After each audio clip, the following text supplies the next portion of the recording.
मैंने आपको करा दिया था that rolling is a combination of translation and rotation. एक टॉपिक आता है जिसे हम कहते हैं प्योर रोलिंग। जी असाइनमेंट दे दिया after each lecture.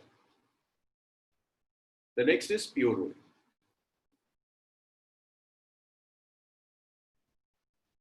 So when I say pure rolling, that means it's rolling without sliding. It's rolling without sliding. That's pure rolling. This is rolling without sliding. Slide नहीं कर रहा। और अगर NCERT सिर्फ rolling भी कहीं लिख रहा है ना, तो उसका मतलब है प्योर रोलिंग, रोलिंग जहां स्लाइड ना करे। भाई रोलिंग और स्लाइडिंग का डिफरेंस आप समझ सकते हैं कि अगर एक कार है, वो कार रोड पर जा रही है, उसका टायर सिर्फ रोल करता है। अगर आप ब्रेक लगा दो बहुत तेजी से, तो आप कार का टायर रोल भी करता है और स्लाइड भी करता है, दोनों चीजें होती हैं। कार का टायर अगर आपने ब्रेक लगा दिया तो वो रोल भी करेगा और स्लाइड भी करेगा, दोनों काम हो रहा है। लेकिन अगर कॉन्क्रीट रोड था तो it was like pure rolling, pure rolling में स्लाइड नहीं कर रहा। अगर मैं कहीं मड में या फिर कहीं रेत में, सैंड में गाड़ी का टायर फंस जाए, तो वो टायर रोटेट भी करता है, स्लाइड भी करता है। ऑल्दो स्लाइड कम करता है, रोटेट ज्यादा करता है, बट दोनों चीजें हो रही है, रोलिंग भी है, रोटेशन भी है और स्लाइडिंग भी है। बट फिलहाल हम कंसीडर करें तो स्लाइडिंग बिल्कुल नहीं होगा, pure rolling. So pure rolling में मैं कुछ चीजें डायरेक्ट लिख रहा हूँ, फिर हम थ्रू कैलकुलेशंस आपको शो कर देंगे कि वो ऐसी ही होंगी। अगर मैं कह रहा हूँ प्योर रोलिंग, तो प्योर रोलिंग में जितना कंट्रीब्यूशन रोटेशन का होगा, उतना ही कंट्रीब्यूशन ट्रांसलेशन का है। विच मीन्स अगर रोटेशन की वजह से बॉडी ने कुछ डिस्टेंस कवर किया 2 मीटर का, तो ट्रांसलेशन की वजह से भी वो जो डिस्टेंस कवर करेगा that distance would be 2 metre. देखिए इसको समझिएगा, ये बड़ा इंपॉर्टेंट कॉन्सेप्ट है, छोटा सा कॉन्सेप्ट है लेकिन ये बहुत परेशान करेगा। एक मिनट यार, देखिए जैसे ये बॉटल ले लिया, इस बॉटल के ऊपर कहीं पॉइंट मार्क कर दिया, मान लीजिए यहाँ पर ना मैंने कहीं पॉइंट मार्क कर दिया, इसे समझ लो ये पॉइंट है, ये जो लिखा हुआ ना रिसाइकिलेबल, ये पॉइंट है, ये मार्क कर दिया। अगर प्योर रोटेशन है और मैं कह रहा हूँ एक टाइम पीरियड कंप्लीट हुआ, तो प्योर रोटेशन के बाद ये जहां है दोबारा ये वहीं आ जाएगा। This is pure rotation. ये घूम गया। कोई मुझे बता सकता है कितना डिस्टेंस कवर किया होगा? 2 pi r, सिंपली 2 पाई। लेकिन अगर ये रोल करना शुरू करता है, लाइक ऐसे रोटेट करे और रोटेट कर कर ये आगे आ जाए, मतलब रोल कर रहा है, रोटेट भी कर रहा है और आगे भी जा रहा है, तो देखो कुछ डिस्टेंस इसने रोटेशन की वजह से कवर किया। देखो ये ऐसे हुआ, ये दिख रहा था ना तुम्हें, पहले तो मैं अपनी जगह इसे रोटेट करा रहा था, अब मैंने इसे रोल कराया, तो रोल कराने में ये आगे जाएगा, ये वाली लाइन रिसाइकलेबल वाली दोबारा आ गई, तो आप कह सकते हो एक रोटेशन कंप्लीट हो गया। yes sir, रोटेट भी हुआ और आगे भी गया। अगर इसने आगे भी 2 पाई आर डिस्टेंस कवर किया, एग्जैक्टली 2 पाई आर, तो आप कहोगे इट्स प्योर रोलिंग। ट्रांसलेशन और रोटेशन का कंट्रीब्यूशन इक्वल। क्लियर, समझ में आ रहा है? सिर्फ रोटेट कर रहा है, ये वाली लाइन की बात कर रहा हूं, ये मेरी रेफरेंस लाइन है, रोटेट हुआ दोबारा यहीं आ गया, कितना डिस्टेंस कवर किया? 2 पाई आर। लेकिन रोल कर रहा है, आगे भी जा रहा है, तो ड्यू टू रोलिंग आगे जितना गया दैट्स अगेन 2 पाई आर, तो टोटल डिस्टेंस ज्यादा कवर करेगा। आई मीन ट्रांसलेशन और रोटेशन का कंट्रीब्यूशन एग्जैक्टली इक्वल। सो अगर मैं आपको इस चीज को ड्रॉ करके दिखाऊं कि एक व्हील ले लो, कि एक व्हील है और आपका ये व्हील रोटेट कर रहा है,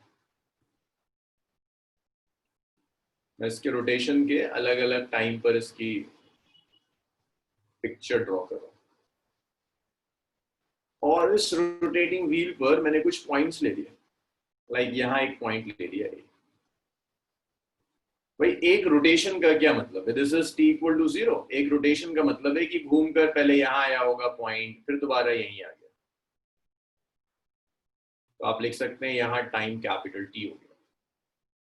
तो कैपिटल टी में इसने कुछ डिस्टेंस कवर किया ट्रांसलेशन में। आप कह सकते हो इसका जो सेंटर ऑफ मास है, उस सेंटर ऑफ मास ने कुछ डिस्टेंस ट्रैवल किया, यहां से यहां तक आ गया centre. This is centre of mass.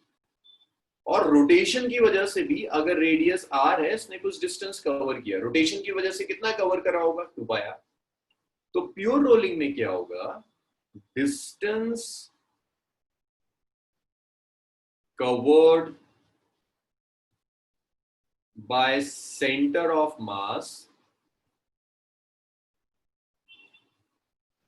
Is equal to distance covered से पॉइंट ए। अब पॉइंट ए कोई जरूरी नहीं कि ए ही हो, लिख दिया आपको जनरल की point A in one rotation.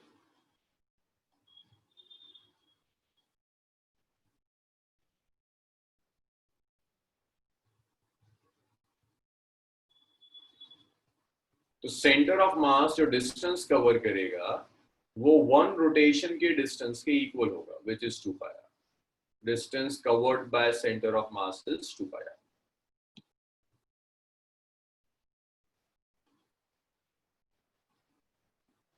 अरे हर्षित, सेंटर ऑफ मास डिस्प्लेस करने का मतलब है यहां थी बॉडी, बॉडी ही जब आगे चली गई तो सेंटर ऑफ मास डिस्प्लेस होगा। जब भी हम कहते हैं सेंटर ऑफ मास का डिस्प्लेसमेंट, इसका मतलब है बॉडी मूव कर रही है। भाई ये है ना, ये यहां से अगर यहां चला गया हर्षित, तो सेंटर ऑफ मास मूव कर रहा है ना। यस सर, बट आपने उस सेंटर ऑफ मास का डिस्प्लेसमेंट तो सर उस टायर मतलब जो भी है ये स्फेरिकल बॉडी के अंदर ही दिखा रखा है। हम हमेशा, ये आपसे शायद मैं एक बार और डिस्कस कर चाहूंगा, हमेशा डिस्प्लेसमेंट की जब मैं बात कर रहा हूँ तो with respect to an observer on the ground. Ground पर ऑब्जर्वर है, उससे पहले सेंटर ऑफ मास यहाँ देखा, फिर सेंटर ऑफ मास यहाँ मिल गया, तो मूव कर गया ना। सर जो आपने बीच में लाइन ड्रा कर रखी है वो क्या सिंबलाइज कर रही है? वो ये बता रही है कि ये बॉडी घूमते घूमते यहाँ आ गई, तो सेंटर ऑफ मास इस जगह से इस जगह तक गया, कुछ डिस्प्लेसमेंट कवर किया सेंटर ऑफ मास ने। सर ये नहीं, सर नहीं, जो वो लास्ट वाले स्फीयर के अंदर जो लाइन मार्क किया, ये सर सेंटर ऑफ मास ना, इस डायरेक्शन में सेंटर ऑफ मास की वेलोसिटी। अच्छा वेलोसिटी है सर, ओके। और हमने पूरा पूरा सेंटर ऑफ मास का मोशन पढ़ा था, वेलोसिटी, एक्सेलरेशन को, सब में सेंटर ऑफ मास मूव करा था। इससे मुझे लगा वो डिस्प्लेसमेंट है। सेंटर ऑफ मास के मूवमेंट का मतलब ये नहीं कि बॉडी में ही शिफ्ट हो जाएगा, इसका मतलब बॉडी आगे जा रही है तो सेंटर ऑफ मास आगे जा रहा है। अभी आगे, अब आपको चाहिए वेलोसिटी ऑफ सेंटर ऑफ मास।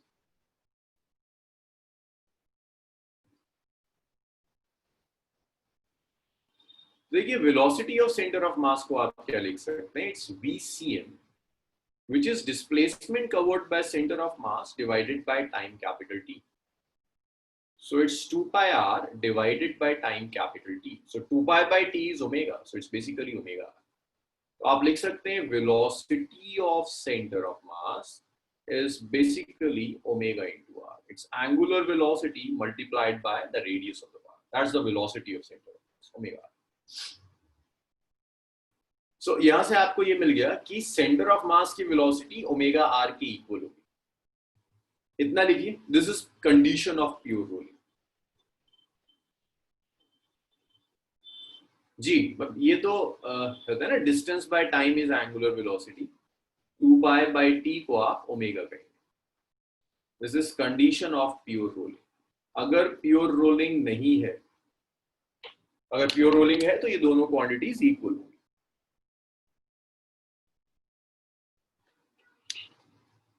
इतना लिखिए, फिर कुछ केसेस देखेंगे जहां प्योर रोलिंग नहीं होगी, ताकि आपको फर्क दिखने लगे। और मुझे प्लीज डाउट्स बताइएगा अगर इसमें कोई डाउट, कोई प्रॉब्लम है।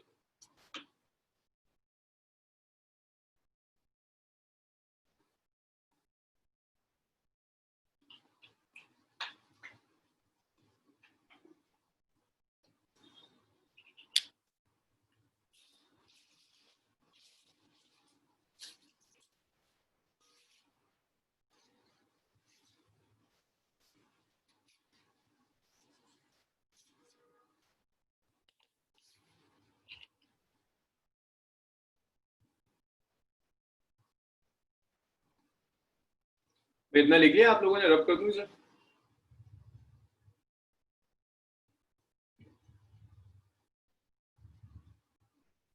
यस चलिए इसको रब कर रहा हूँ।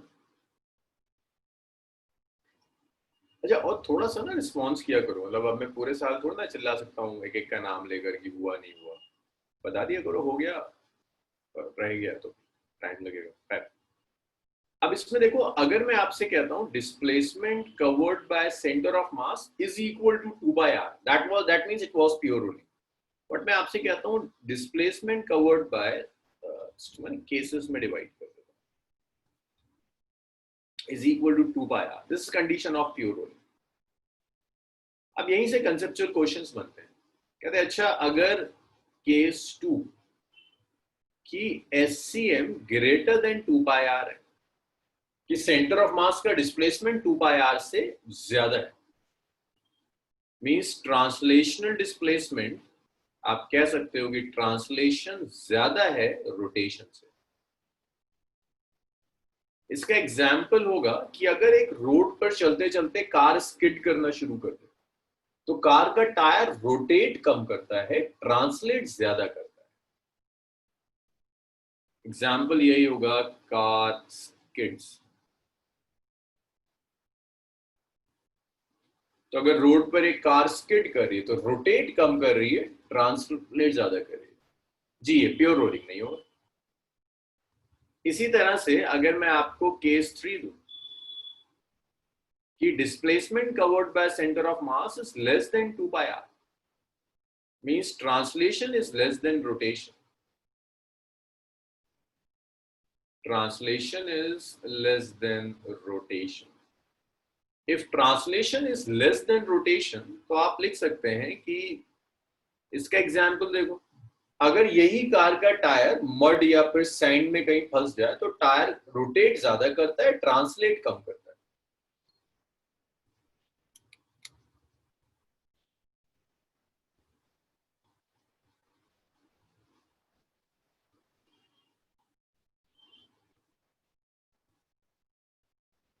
तो सैंड या मड में अगर टायर अटक जाए तो वो रोटेट ज्यादा करेगा, ट्रांसलेट कम करेगा। तो वो ये कंडीशन हो जाएगा कि displacement is less than 2/r। चलिए इतना लिख लीजिए, फिर हम आगे बढ़ेंगे।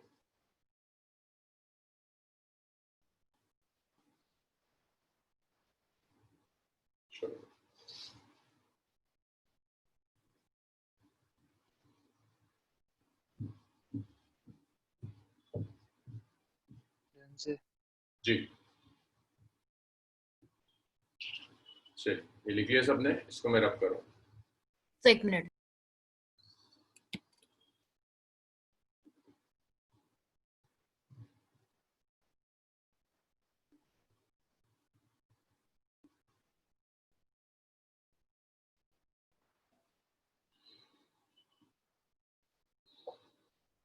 डन। अब देखो, इस चीज को यूज कर कर एक क्वेश्चंस आ जाते हैं।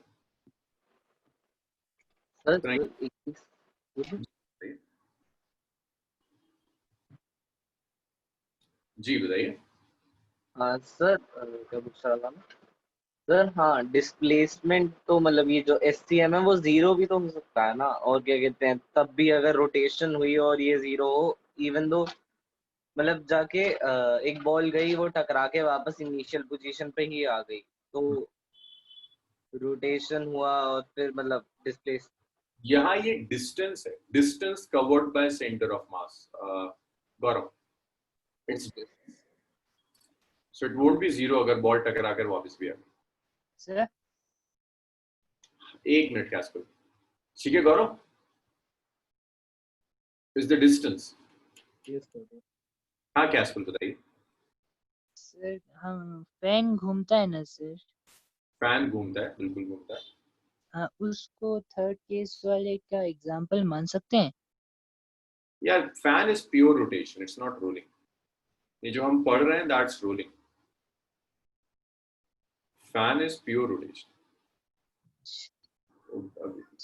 सर जी सर, जो अभी ये गौरव ने कहा कि डिस्टेंस जीरो हो जाना, सर वो इस कंडीशन में हो सकती है ना, अगर जब टायर मिट्टी में अटका हो, सैंड में अटका हो और घूम रहा है, तब डिस्टेंस जीरो हो सकती है ना, सिर्फ रोल कर रहा है। हाँ, तो वो प्योर रोटेशन है हर्षित, है ना। वो हम ऑलरेडी पहले पढ़ चुके हैं। प्योर रोटेशन में हमने पढ़ा था कि ट्रांसलेशन नहीं होगा, ऑब्वियसली डिस्प्लेसमेंट जीरो है। बट अब जो हम पढ़ रहे हैं दैट्स रोलिंग, जहां ट्रांसलेशन भी हो रहा है और रोटेशन भी हो रहा है। तो उसमें हम डिवाइड करने की कोशिश कर रहे हैं, ट्रांसलेशन और रोटेशन इक्वल है, this is rolling, pure rolling. Translation rotation से ज्यादा है तो स्लाइड ज्यादा कर रहा है। अगर मतलब रोलिंग में डिस्प्लेसमेंट 0 हुआ तो उसे रोटेशन कहेंगे। प्योर रोटेशन कहेंगे, दैट्स प्योर। लाइक आप फैन लगा होगा, that's pure rotation, that's not rolling. So मैंने आपको एक बॉडी दे दी, the radius is r, it's rotating with an angular velocity omega, and this is the velocity of center of mass. The same body is omega, that's radius is r, the velocity of center of mass is vc. मैंने इस body पर दो points mark कर दिए, एक point ये mark कर दिया ए, और एक पॉइंट ये मार्क कर दिया x.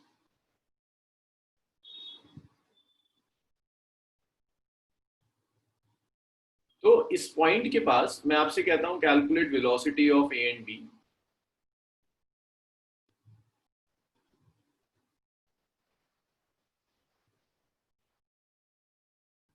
Velocity of point A and B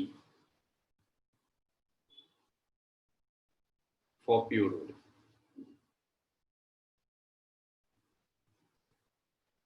So बस पॉइंट एक ही है, मैंने एक ही बॉडी रोल कर रही है, दोनों पॉइंट्स अलग अलग दिखा दिया आपको। तो जब आप ए पॉइंट लोगे, ए पॉइंट के पास दो वेलोसिटीज होंगी, एक सेंटर ऑफ मास की वेलोसिटी होगी ट्रांसलेशन की वजह से, और एक वेलोसिटी होगी ओमेगा आर रोटेशन की वजह से। मैं बहुत डिटेल ड्रॉ नहीं कर रहा क्योंकि कल मैं ये चीज बहुत डिटेल में आपको दिखा चुका हूँ कि ए पॉइंट की वेलोसिटी होगी VCM प्लस ओमेगा, ये मैंने कल लिखा था। और अगर मैं कह रहा हूं प्योर रोलिंग है तो उसके लिए हमने लिखा है that VCM is equal to omega. तो अगर मैं VCM की जगह ओमेगा आर लिख दूं, so it's omega r plus omega r. So ये VCM आ गया, it's twice of omega, that's your VCM, it's twice of omega. Second देखिए,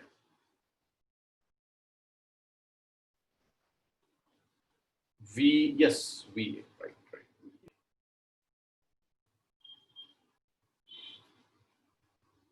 सेकेंड केस में जब आप यहां देखेंगे, सो बी पॉइंट की जो वेलोसिटी होगी, बी पॉइंट के पास दो वेलोसिटीज, एक ये वेलोसिटी है जिसे आप ओमेगा आर कहेंगे, और एक velocity of centre of mass. तो बी पॉइंट के आप लिख सकते हो कि it's velocity of centre of mass plus omega minus omega. तो आप लिख सकते हैं, अब प्योर रोलिंग में VCM ओमेगा आर आता है, तो बी पॉइंट की वेलोसिटी हो गई it's omega R minus omega R which comes out to be 0। तो बी पॉइंट की कोई वेलोसिटी नहीं है, velocity of point B is 0। So this is the case of rolling. Rolling के अंदर कि अगर प्योर रोलिंग है तो जो पॉइंट भी ग्राउंड के साथ कॉन्टैक्ट में होगा उसकी velocity 0। So in pure rolling velocity of point of contact of body and ground is 0।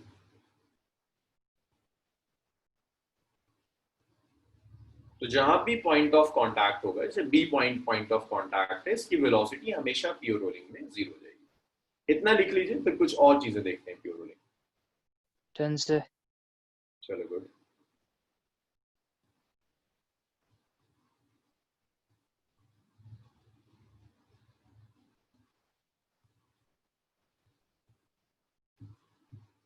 Sir इस चीज का रीजन क्या है? इसका रीजन सिर्फ यही है हर्षित कि ये दोनों वेलोसिटीज इक्वल हैं and they are acting in opposite directions. अगर एक ही पॉइंट में दो वेलोसिटीज हैं दोनों ऑपोजिट डायरेक्शंस में, तो नेट वेलोसिटी तो 0। Okay sir. अच्छा, आपने कल का अगर एक पर्टिकुलर इंस्टेंट ऑफ टाइम पे हम ये कह सकते हैं ना कि एक जो टायर है उसकी एक पॉइंट की वेलोसिटी मैक्सिमम होगी और एक एकदम मिनिमम होगी। हाँ, कह सकते हैं। हर्षित में एक बड़ी अच्छी चीज है, हर्षित हर चीज को कंक्लूड करके चलता है। हर्षित, ये तुम लिखते हो ये कंक्लूजन्स? हाँ सर। अगर तुम लिखते हो तुम्हारे बहुत काम आएगा, स्पेशली वो जो न्यूमेरिकल सॉल्विंग हम वर्कशॉप्स करेंगे उसमें तुम्हारे लिए कंक्लूजन्स बड़े काम आएंगे।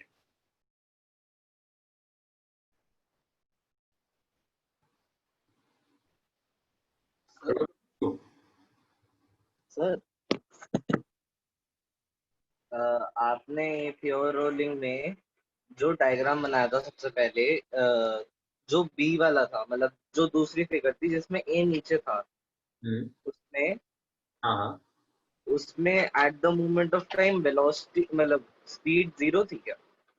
हाँ, जो पॉइंट ऑफ कांटेक्ट है उसकी वेलोसिटी 0 है हमेशा। सर वेलोसिटी एकदम से 0 हो जाएगी तो रुक नहीं जाएगा ये? पूरी बॉडी की नहीं, सिर्फ इस पॉइंट ऑफ कांटेक्ट, बाकी बॉडी की वेलोसिटी किधर है, पूरी बॉडी की पॉइंट ऑफ कांटेक्ट। ओके। चलिए मैं इसको रब कर रहा हूँ। इसके बाद the next is kinetic energy in rolling.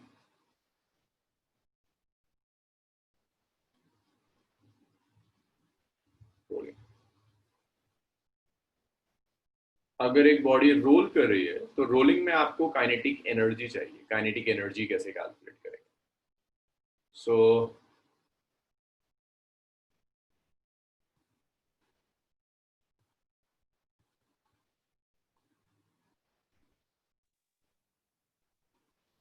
Sir एक सेकंड, एक एक चीज और।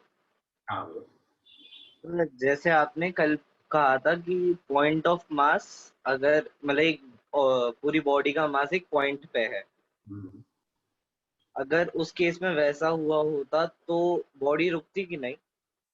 वो जो पॉइंट होता ना गौरव, वो पॉइंट कभी भी वो कॉर्नर वाला पॉइंट नहीं होता, वो पॉइंट हमेशा सेंटर वाला होता, जिसे सेंटर ऑफ मास कहते हैं। तो सेंटर ऑफ मास की वेलोसिटी 0 नीड्स बीसीएम ऑलवेज, तो वो नहीं रुकती। तो अगर एक बॉडी रोल कर रही है तो वो मूव भी, ट्रांसलेट भी कर रही है और रोटेट भी कर रही है। तो जो काइनेटिक एनर्जी होगी रोलिंग में, that is kinetic energy of translation plus kinetic energy of rotation. So rolling की जो kinetic energy है, it's translation, the kinetic energy of translation, which is half m vcm square, and kinetic energy of rotation, which is half I omega square. This is kinetic energy in rolling, which is half m vcm square plus half I omega square. That's first equation. अब इसमें आप छोटी छोटी चीजें कर सकते हैं। जैसे आप एक काम ये कर सकते हैं कि भाई I को आप m के स्क्वायर लिख लीजिए। कल हमने स्टार्ट किया था m के square, where k is radius of gyration. K is radius of gyration. आप ओमेगा को VCM by R लिख लीजिए। VCM is ओमेगा, तो ओमेगा को आप VCM by R लिख सकते हैं। इसे थर्ड इक्वेशन कहते हैं, इसे सेकंड इक्वेशन कहते हैं। सेकंड और थर्ड को 1 में रखें। जब आप इन्हें 1 में रखेंगे, so kinetic energy of rolling is half m VCM square plus half I, which is mk square, and omega, which is VCM by R. VCM square by R square. So the kinetic energy of rolling is, it's half m VCM square, it's 1 plus k square by R square.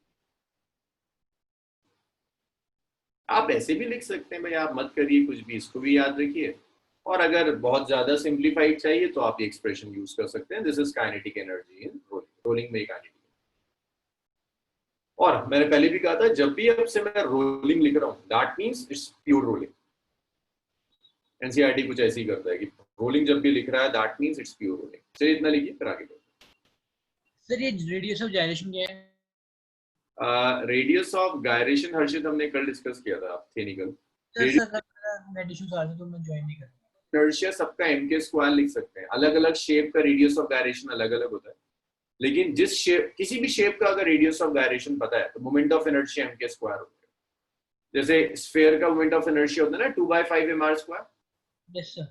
अगर आपको radius of gyration दिया तो sphere का moment of inertia भी m के square होगा। Cylinder का होता है हाफ mr स्क्वायर, लेकिन अगर रेडियस ऑफ गायरेशन गिवन है m के स्क्वायर होगा। तो उसमें गायरेशन का मतलब क्या हुआ? गायरेशन रोटेशन से related, radius of gyration means rotation से रिलेटेड। जब भी कोई चीज रोटेशन से रिलेटेड होती है उसकी गायरेशन, जैसे गायरोस्कोप होता है।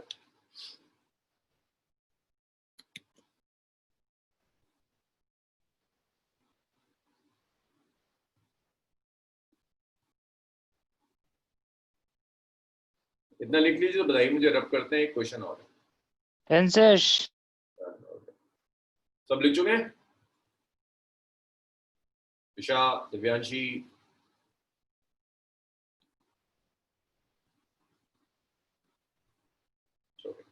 Done sir. अब इसके ऊपर एक एनसीईआरटी ने बड़ा छोटा सा क्वेश्चन दिया हुआ है, उससे डिस्कस करते हैं। उसने कहा हुआ है कि भाई तुम्हारे पास एक इंक्लाइंड प्लेन है, इज एन इंक्लाइंड, और इस इंक्लाइंड प्लेन से कुछ बॉडीज हैं जो रोल करती हुई नीचे आ रही हैं।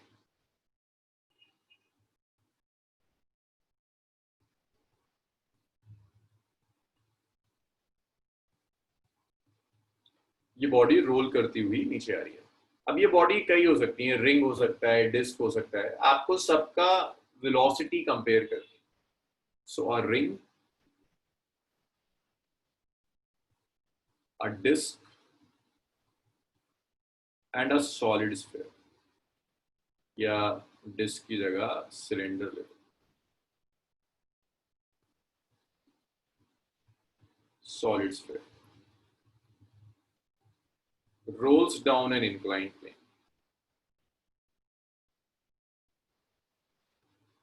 Rolls down an inclined plane. तो रिंग है, सिलेंडर है, सॉलिड स्फीयर है, सब रोल करते हुए एक इंक्लाइंड प्लेन से नीचे आ रहे हैं। Calculate their velocities, or not calculate, compare their velocities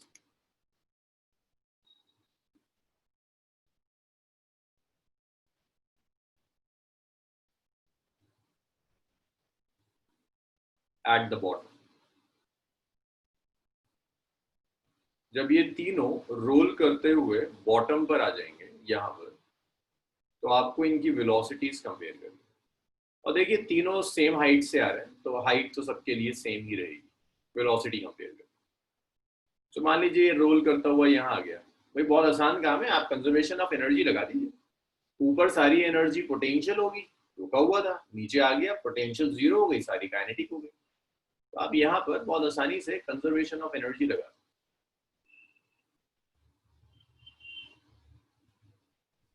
तो कंजर्वेशन ऑफ एनर्जी कहता है कि जो पोटेंशियल एनर्जी होगी टॉप पर,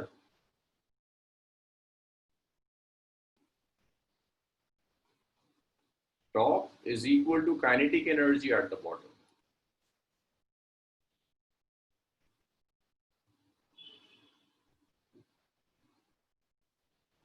तो टॉप पर जो पोटेंशियल एनर्जी है वो बॉटम पर काइनेटिक एनर्जी में कन्वर्ट हो जाएगी।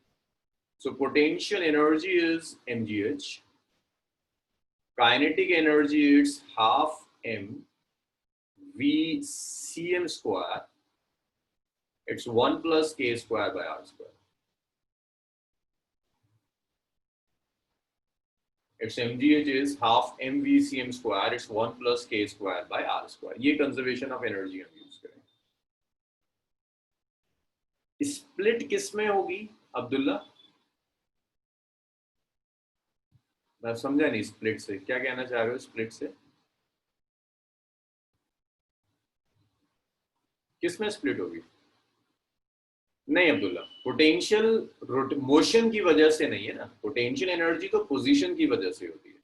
तो ट्रांसलेशन और रोटेशन तो टाइप ऑफ मोशंस है, पोटेंशियल एनर्जी को मोशन से कोई मतलब ही नहीं है। सो ये यहां से कैंसिल हो गया और आर की जगह में कैपिटल आर लिख दूंगा। तो आप यहां से लिख सकते हो कि आपका जो VCM स्क्वायर हो जाएगा, ये आ जाएगा GH divided by 1 plus k square by r square. और आप यहां से VCM लिख सकते हैं, it's root over it's GH by 1 plus K square by R square. Sir 2 निकल गया। 2 छूट गया, हाँ 2 आ गया, यहाँ 2 भी आ गया, तो ये VCM आ गया, वेलोसिटी ऑफ सेंटर ऑफ मास। अब इस वेलोसिटी ऑफ सेंटर ऑफ मास में हम कुछ चीजें और डालते हैं। लाइक मैं आपसे कहता हूं कि अगर ये जो शेप है, ये शेप रिंग है, तो रिंग के लिए K की वैल्यू R के इक्वल होती है। कल सीखा था हमने K कैसे कैलकुलेट करते हैं।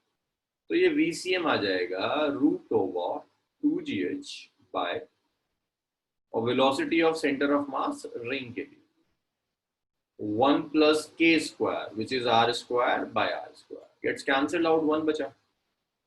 तो velocity of centre of mass, ring की वेलोसिटी आ गई, it's root over 2GH bye,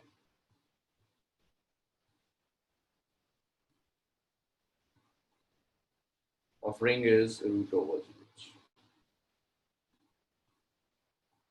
इसी तरह से डिस्क के लिए, अगर आप डिस्क के लिए लोगे तो ये R बाय रूट 2 होता है, सिलेंडर के लिए R बाय रूट 2, और क्या दिया हुआ है, सॉलिड स्फीयर। सॉलिड स्फीयर के लिए K हो जाएगा रूट 2 बाय 5R। ये सिलेंडर के लिए है और ये स्फीयर के लिए। मुझे तीनों के लिए वेलोसिटीज निकाल दीजिए। रिंग मैंने कैलकुलेट कर दिया, 2 आप कर दीजिए। सर इसमें फाइनली ये कंपेयर करना है ना, किसकी वेलोसिटी मैक्स है और किसकी लीस्ट है। बिल्कुल बिल्कुल, मानस यही करता है।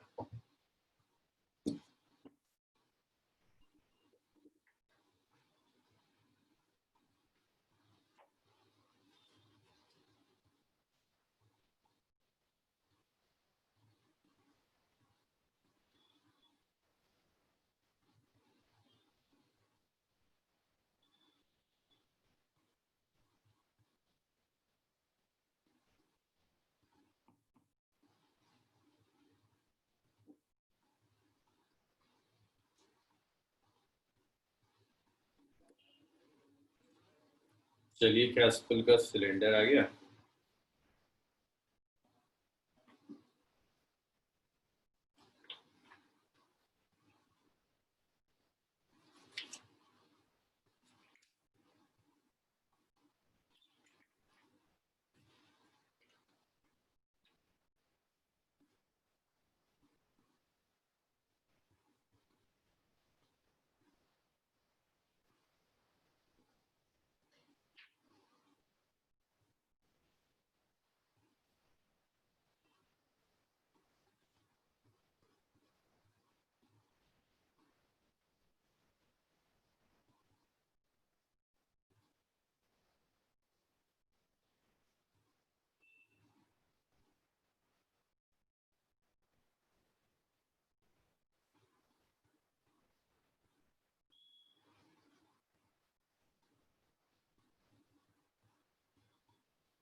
चलिए, ज्यादातर लोगों का आंसर आ गया, इसे रख करते हैं।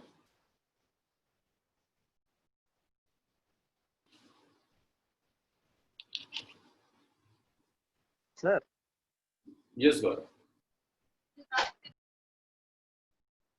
यस गौरव। सर के दूसरी R बाय रूट 2 डिस्क की नहीं होती, हमने दूसरा सिलेंडर नहीं लिया। सिलेंडर लिया ना, अभी तो मैंने करा ही नहीं कैलकुलेट, मैं तो बस रिंग कैलकुलेट करके रुक गया था। नहीं सर, जो K is equal to R by root 2 वो उसका होता है ना, डिस्क का। डिस्क और सिलेंडर दोनों का सेम होता है। डिस्क का मोमेंट ऑफ इनर्शिया और सॉलिड सिलेंडर का मोमेंट ऑफ इनर्शिया सेम होता है, तो रेडियस ऑफ गायरेशन भी सेम है। ओके। तो जब आप सिलेंडर लोगे,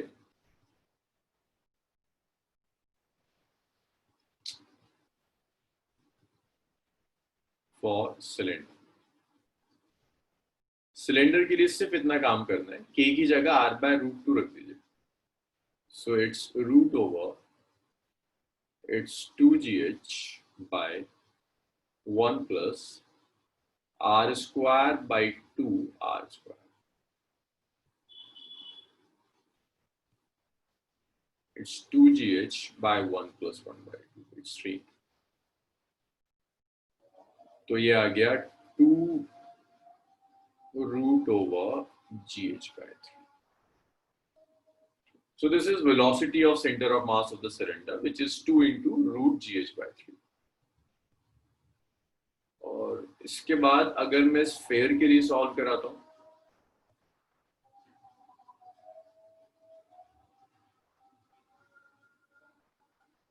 तो मेरे ख्याल से इसे 4 ही रहने दो अंदर, कंपेयर करना आसान रहेगा.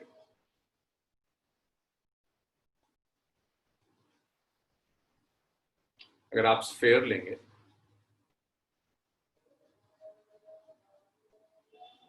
स्फेयर की velocity, it's root over 2gh by 1 plus its k square.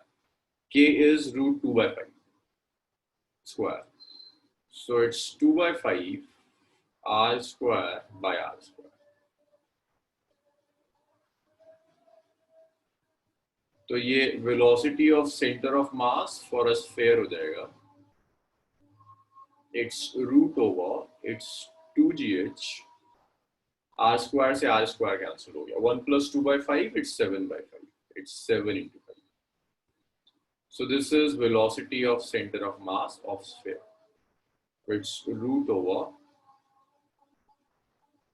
10 by 7 gh.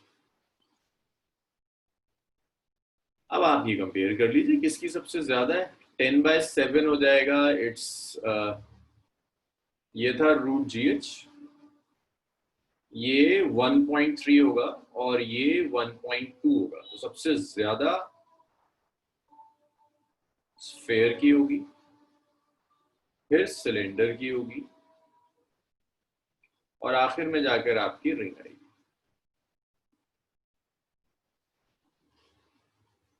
इसमें बता दीजिए मुझे, किसी को प्रॉब्लम?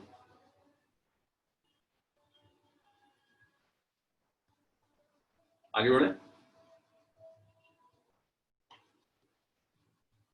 Yes sir. चलिए नेक्स्ट है.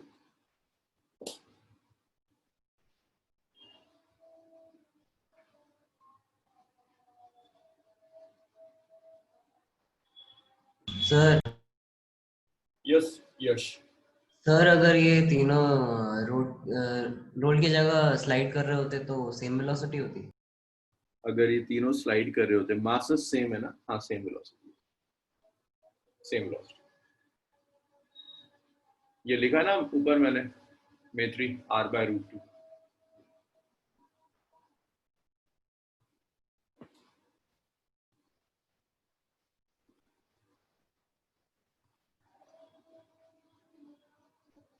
चलिए मैं इसको रब कर रहा हूं. नेक्स्ट देखिए.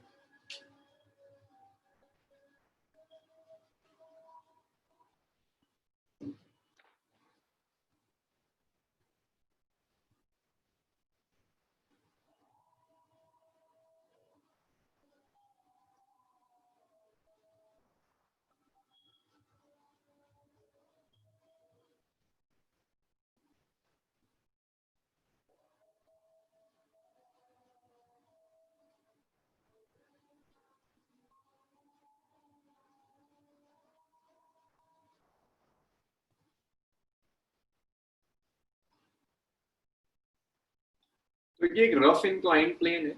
उस रफ इंक्लाइंड प्लेन से रिजिड बॉडी नीचे आ रही है. आपको कुछ क्वांटिटीज कैलकुलेट करनी है. यूजुअली एनसीईआरटी ने ये सिर्फ सिलेंडर के लिए दिया हुआ है. मैं आपको एक जनरल बॉडी के लिए सॉल्व करा रहा हूं ताकि जस्ट आप रेडियस ऑफ गायरेशन रखें और आपकी वैल्यू आ जाए. This is angle theta. यहां पर एक रिजिड बॉडी है जो रोल करती हुई नीचे आ रही है. Velocity of centre of mass downwards act कर रहा है. भाई मोशन की टेंडेंसी डाउनवर्ड्स है, तो जो फ्रिक्शन होगा वो फ्रिक्शन ऊपर एक्ट करेगा. ये फ्रिक्शन एक्ट करेगा, और ये नॉर्मली एक्शन है अपवर्ड्स, इंक्लाइन प्लेन के परपेंडिकुलर नॉर्मली एक्शन एक्ट करेगा। इस प्रॉब्लम को सॉल्व करना है आपको। This is the centre of mass. तो यहाँ देखिए क्या क्या टर्म्स एक्ट करेंगी। देखिए वेट डाउनवर्ड्स एक्ट कर रहा है विच इज mg,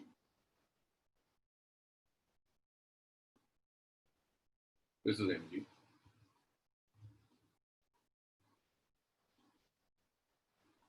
वेट के आप कंपोनेंट्स ले सकते हैं।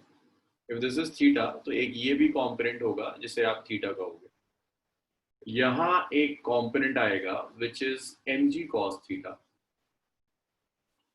और इस डायरेक्शन में वेट का कंपोनेंट जाएगा mg sin थीटा। हाँ अब्दुल्ला, आप क्लास अटेंड करने जा सकते हैं, कोई प्रॉब्लम नहीं। ये मोशन है, फ्रिक्शन ऊपर जा रहा होगा, और कोई फोर्स है जो बॉडी पर एक्ट करती हुई आपको दिख रही हो, और ये डाउनवर्ड्स आ रही है with an acceleration. Centre of mass का एक्सेलरेशन है, this is the acceleration of centre of mass which is down the plane. अच्छा, अब अगर इस बॉडी का मैं इक्विलिब्रियम लूं, जी मेरी फ्रिक्शनल फोर्स रफ है ना, रफ इंक्लाइन प्लेन है। जब रफ सरफेस होती है तो फ्रिक्शनल फोर्स एक्ट करती है। मोशन अगर डाउनवर्ड्स आ रहा है तो फ्रिक्शन ऊपर एक्ट करेगी। हाँ मेत्री, यहां तक क्लियर है? अच्छा, आपने आंसर दिया, ठीक।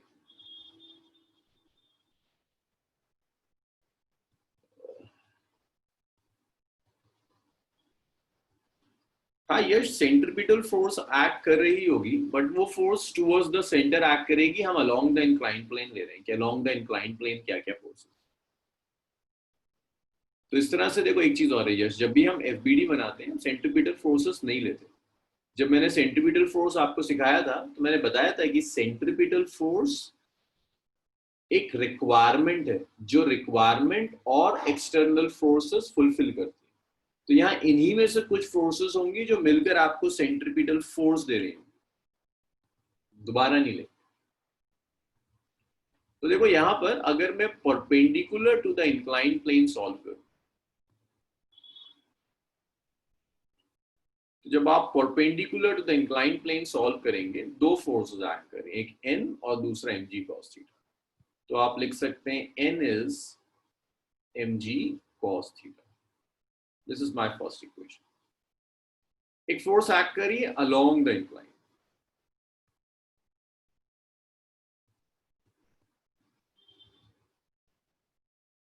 इंक्लाइन के लॉन्ग देखिए एक mg sin थीटा। भाई इक्वेशन ऑफ मोशन लिख रहे हैं, एक फ्रिक्शन है और डाउनवर्ड्स आ रहा है विद एन एक्सेलरेशन है, तो इसे आप ऐसे लिख सकते हो mg sin theta minus frictional force is equal to ma। that is your equation number 2।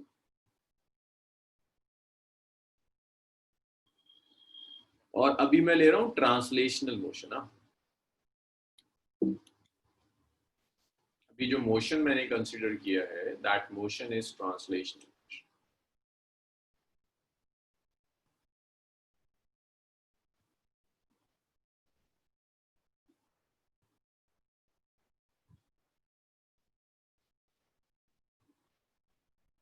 जब आप ट्रांसलेशनल मोशन कंसीडर करेंगे तो ये इक्वेशन है। अब ये रोटेट भी कर रहा है, तो rotational motion about centre C. तो रोटेशनल मोशन स्टडी करने के लिए मुझे टॉर्क चाहिए, टॉर्क अबाउट सी। चलो देखें जरा आप में से किसको पुरानी चीजें याद रहती हैं। जैसे दिव्यांशी बताइए, दिव्यांशी सी के अबाउट टॉर्क कितनी फोर्सेस की वजह से आ रही होगी? कितनी फोर्सेस हैं जो सी के अबाउट टॉर्क कैलकुलेट अप्लाई करेंगे?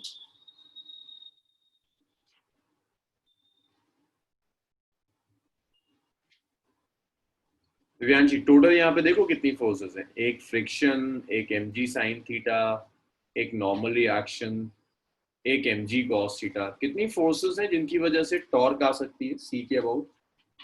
जी एक्सिस सी से पास हो रहा है, बिल्कुल। अच्छा, दिव्यांशी से कोई आंसर नहीं आएगा।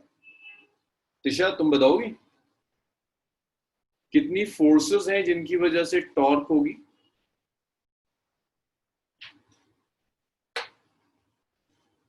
वेरी गुड, सिर्फ एक फोर्स है जिसकी वजह से टॉर्क होगी। देखिए फ्रिक्शन, ये सेंटर परपेंडिकुलर डिस्टेंस हो गया r। जब आप फ्रिक्शन की वजह से टॉर्क लोगे, it's friction multiplied by capital R which is r perpendicular. मैं देखो mg sin थीटा तो सेंटर से ही पास हो रहा है। अब मुझे उम्मीद है कि आपको टॉर्क का ये एक्सप्रेशन याद होगा, its force into perpendicular distance, that's the expression of torque. तो मैं लिख सकता हूं टॉर्क टाउ, फ्रिक्शन है और ये सेंटर है, इनके बीच का परपेंडिकुलर डिस्टेंस इज r, तो ये आ गया fr। थीटा सेंटर से ही पास हो रहा है, तो perpendicular distance is 0, mg sin theta into 0। mg cos theta फिर सेंटर से पास हो रहा है, परपेंडिकुलर डिस्टेंस 0। नॉर्मल रिएक्शन फिर सेंटर से पास हो रहा है, परपेंडिकुलर डिस्टेंस 0। तो यहां टॉर्क आ गया with friction into r, that's equation number 3। ये आपका टॉर्क का एक्सप्रेशन है। अब अगर मैं कहता हूं I is moment of inertia of body, अगर मैं आपसे कह रहा हूं I बॉडी का मोमेंट ऑफ इनर्शिया है, सो टाउ को आप ये भी लिख सकते हैं that this is I alpha which is friction into r।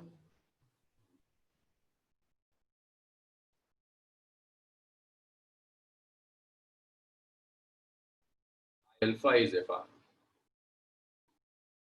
इसे मैं लिख देता हूं, दिस इज इक्वेशन नंबर 4। अब फ्रिक्शन की वैल्यू मैं 4 से निकालकर और इस इक्वेशन में रख देता हूं तो a आ जाएगा। माइनस में जब हम टॉर्क लेते हैं तो ये होता है force into perpendicular distance.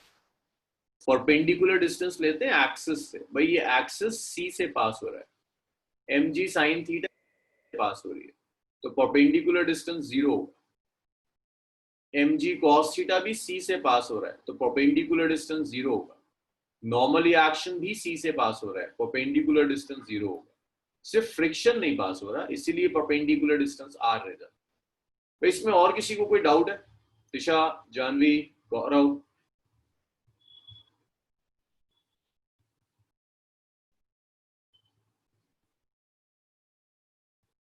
Abdul Hannan, clear है?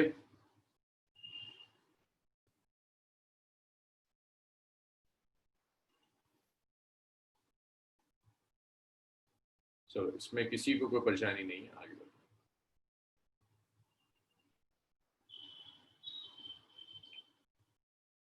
तो फ्रॉम 4, तो देखिए 4 से फ्रिक्शन आ जाएगा I alpha divided by r, that is equation number 5। भाई मैंने बहुत कर दिया, अब थोड़ी सी आप लोग हेल्प कीजिए। जानवी, तुम्हें मेरी आवाज आ रही है? जानवी, ऑडिबल? एक तो तुम लोग ऐसे गायब हो जाते हो। नहीं यश, अभी उसको अभी डिस्कस करूंगा। नहीं, Sure. फिर मुझे कौन बताएगा? गौरव, मुझे बताओगे जरा कि अल्फा को लीनियर एक्सेलरेशन की टर्म्स में कुछ लिख सकते हैं? यस सर, लिख तो सकते हैं। एक सेकेंड। कैसे लिख सकते हैं?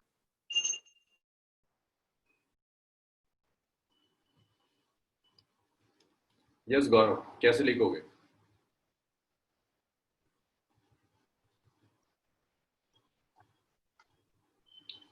Acceleration of centre of mass a, भाई इसे लिख सकते हैं ना आप आर अल्फा। सिखाया था linear acceleration is r into angular acceleration. Alpha आ जाएगा it's a by r, that's equation number 6। 6 को आप 5 में सब्स्टिट्यूट कर दीजिए, so your f is it's I a by r into r, so it's I a by r square, so that's friction I a by r square। Number 7। अब आप एक काम कर सकते हैं, 7 को जरा 2 में रख दीजिए।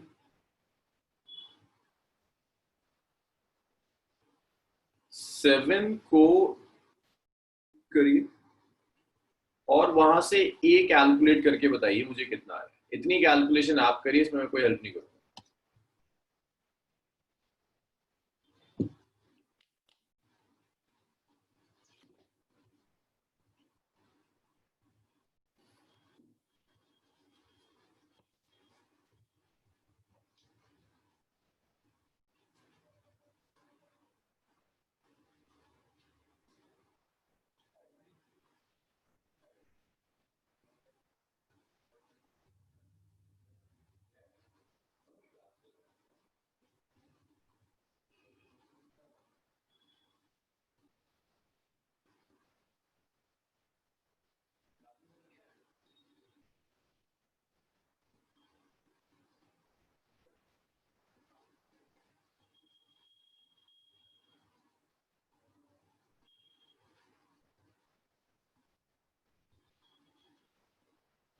सर आ गया।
तो देखिए, जब आप ये सब्स्टिट्यूशंस करोगे, कुछ लोगों के आंसर्स तो आए। देखिए, mg sin theta minus friction आ जाएगा I a by are square is m. तो आप लिख सकते हैं mg sin theta is m a plus I a by are square. So ये आ गया mg sin theta, a common आ गया, ये बच गया m plus I by are square.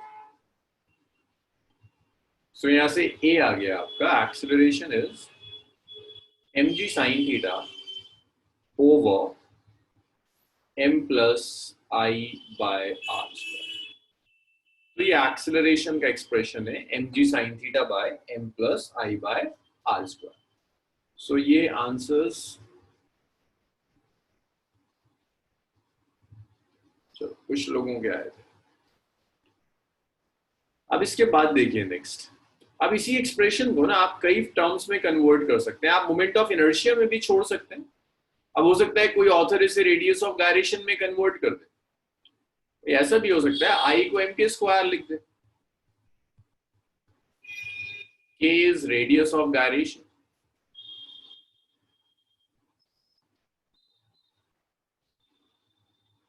तो अगर मैं ये सब्स्टिट्यूट कर दूं, सो this is mg sin theta over m plus I, which is mk square divided by r square is a. So m will cancel out, m will cancel out. तो ये आ गया g sin theta 1 plus k square by r square is a.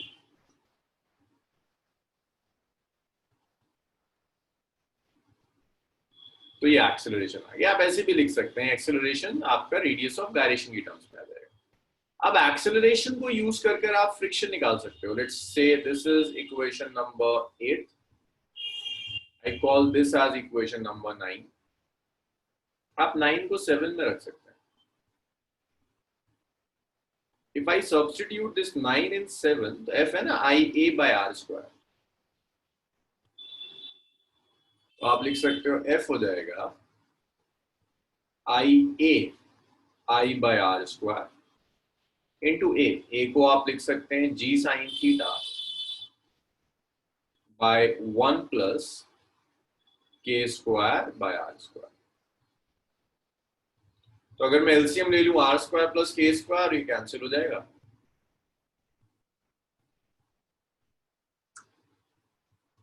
इतना लिख लीजिए मेरे पास. अच्छा, भी थोड़ी बहुत जगह है.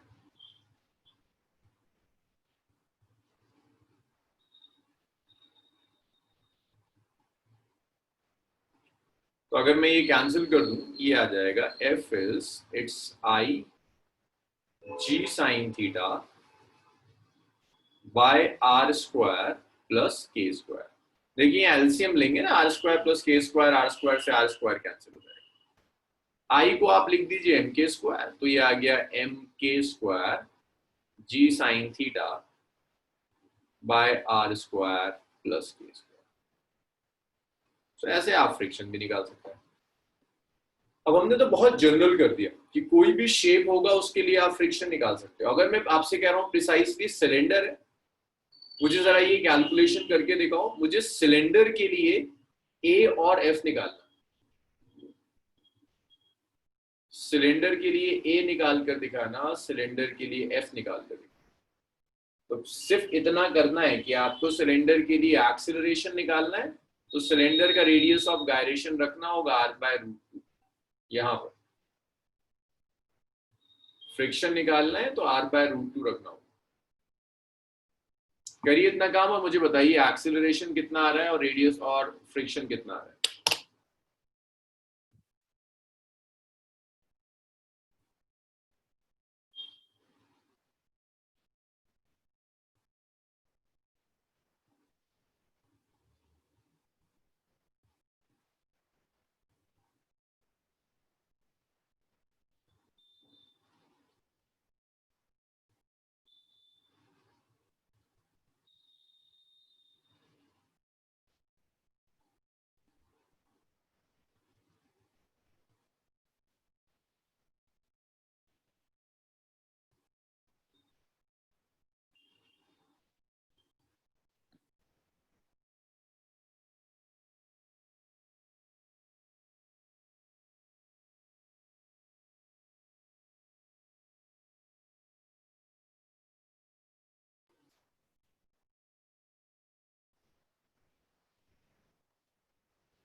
चलिए कैस्पल के कुछ आंसर्स आए. आमना का आंसर आया.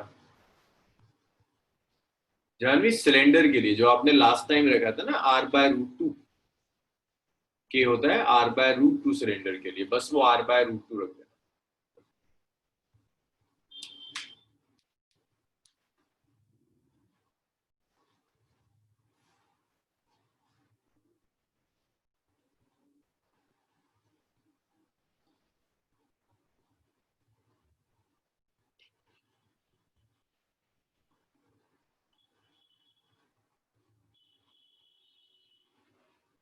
चलिए ज्यादातर लोगों के आंसर्स आ गए.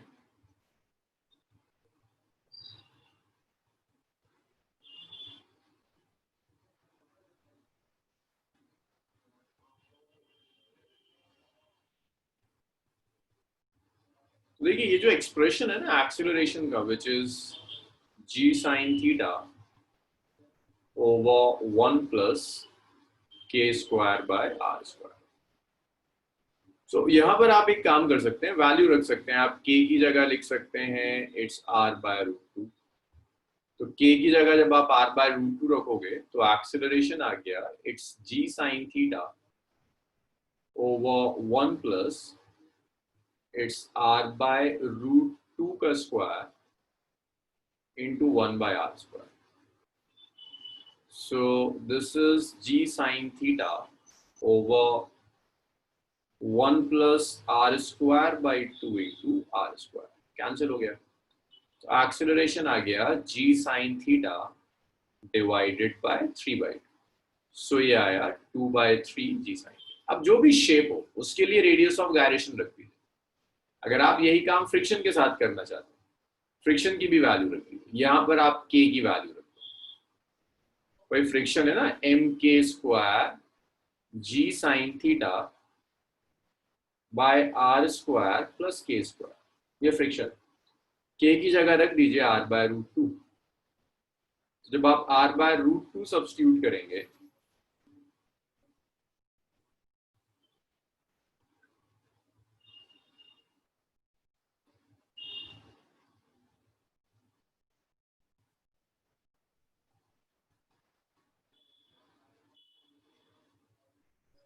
तो ये फ्रिक्शन आ गया, it's m, it's r square by 2 g sin theta divided by r square plus k square. So it's r square plus r square by 2. तो ये आ गया m r square g sin theta by 2. r square plus r square by 2 is 3r square by 2. 2 से 2 cancel हो गया. तो friction आ गया आपका r स्क्वायर से r स्क्वायर कैंसिल हो गया.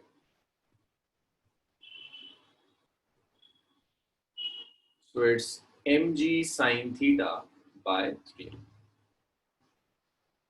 तो ऐसे वो आपसे किसी भी शेप के लिए कैलकुलेट करवा लेगा. कोई भी शेप आपको दे देगा, उस शेप के लिए आपसे कैलकुलेट करवा देगा. फिर बताइए, क्लियर है यहां तक?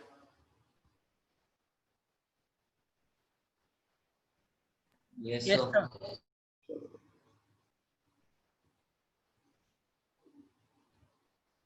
रब कर दूं, सब लिख लिया सबने?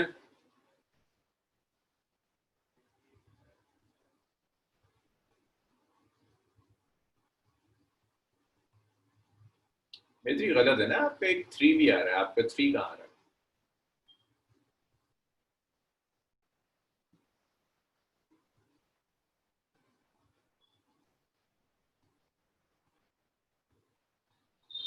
ओके, चलिए रब कर दूं. ये सब लिख चुके हैं?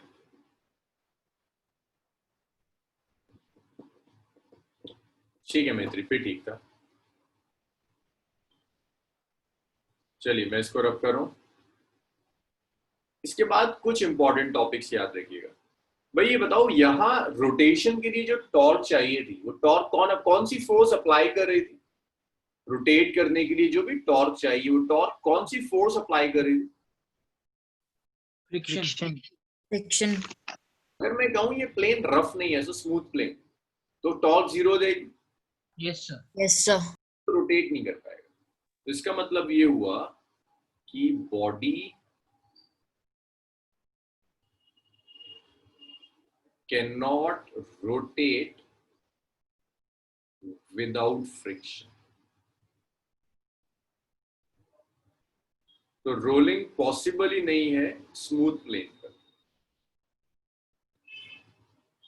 Rolling not possible on smooth plane.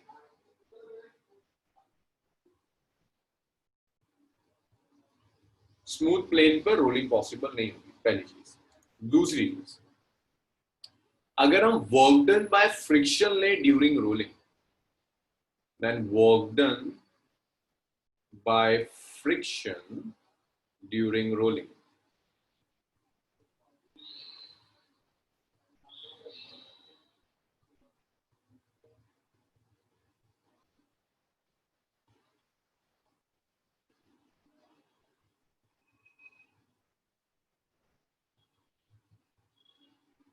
So देखिए, जब बॉडी रोल कर रही है तो फ्रिक्शन मोशन के ऑपोजिट डायरेक्शन में एक्ट करेगा.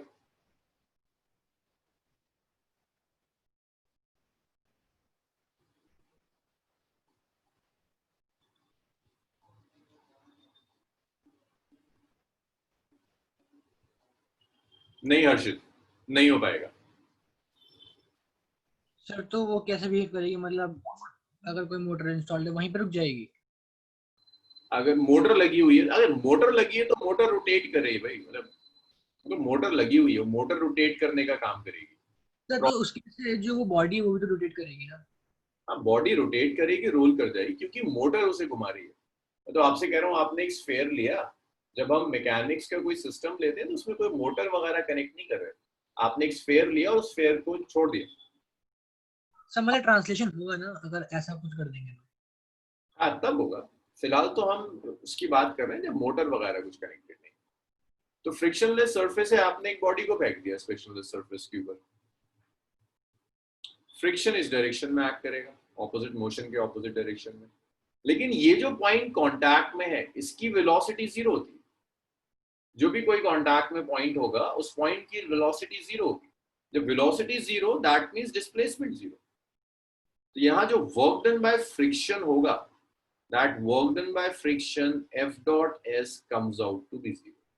जो भी पॉइंट कांटेक्ट में आएगा, बॉडी घूमती है ग्राउंड के साथ, उस पॉइंट की वेलोसिटी जीरो होगी। Velocity zero that means friction, for displacement zero means work done by friction during rolling is zero. अब इसमें से एक चीज और आप कंक्लूड कर सकते हैं, वर्क एनर्जी थ्योरम -1 क्या होता है? What is work energy theorem?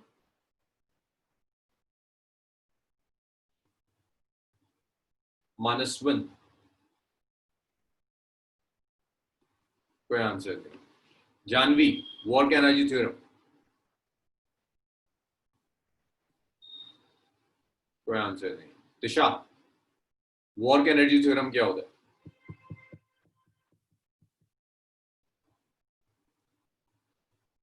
हाँ जी, work energy theorem is work done is final kinetic energy minus initial. Work done is zero, which means final kinetic energy minus initial kinetic energy is zero, which means final kinetic energy is equal to initial kinetic energy. Means kinetic energy में कोई change नहीं आ रहा, friction है, ऐसे नहीं कि friction नहीं है, फ्रिक्शन है, बट रोलिंग में काइनेटिक एनर्जी में चेंज नहीं आएगा, फाइनल और इनिशियल काइनेटिक एनर्जी सेम रहेगी। Answer is work done is zero. चलिए इतना लिखिए, फिर हम आगे बढ़ेंगे।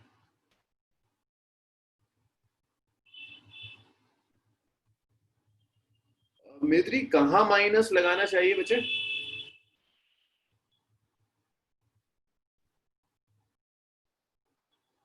भाई ये तो के फाइनल माइनस के इनिशियल इज जीरो, जब ये राइट में चला जाएगा तो प्लस हो जाएगा, माइनस क्यों आएगा?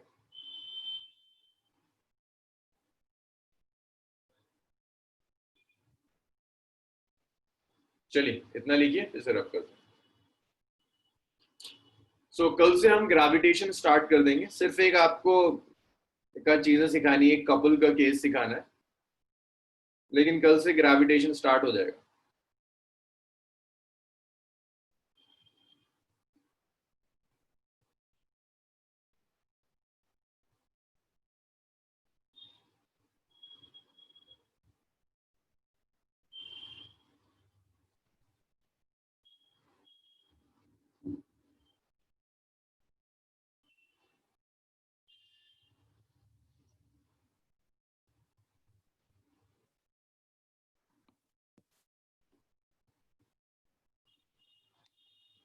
चलिए आज इसे यहीं छोड़ते हैं, कल इसको कंटिन्यू करेंगे। तो कल thank you sir. Sir ji sir हमने V0 क्यों लिया था? ये मैंने आपको अभी कराया थोड़ी देर पहले, जब प्योर था तो बताया था ना, इस पॉइंट पर दो वेलोसिटीज होंगी, VCM omega R। Yes sir, दो होंगी। पेज पलटो जहां से मैंने क्लास शुरू करी थी, प्योर रोलिंग। बी पॉइंट की वेलोसिटी लिखवाई थी VCM minus omega R, VCM। किया याद आ गया?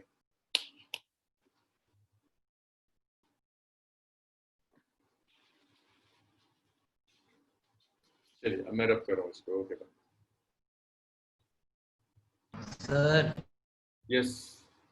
सर ये रोलिंग फ्रिक्शन में कोएफिशिएंट ऑफ फ्रिक्शन नहीं होता? रोलिंग में हम फ्रिक्शन जो लेते हैं वो ट्रांसलेशन वाला ही फ्रिक्शन लेते हैं। यश, रोलिंग में जो हम फ्रिक्शन लेते हैं ना वो ट्रांसलेशन वाला ही फ्रिक्शन लेते हैं। तो वो कोफिशिएंट ऑफ फ्रिक्शन μn होगा, आप लिख सकते हैं F is equal to μn, लेकिन लास्ट कैलकुलेशन में वहां से कोई हेल्प नहीं मिलती, इसीलिए मैंने μn नहीं लिखा। सर सर मेरे को एक लास्ट क्वेश्चन था सर, अगर फ्रिक्शन नहीं होगा सर तो बॉडी रोटेट तो नहीं करेगी लेकिन स्लाइड तो करेगी ना? स्लाइड कर सकती है, रोटेट नहीं कर। सर तो हमने S0 उसके रोटेटिंग पार्ट में लिया था ना?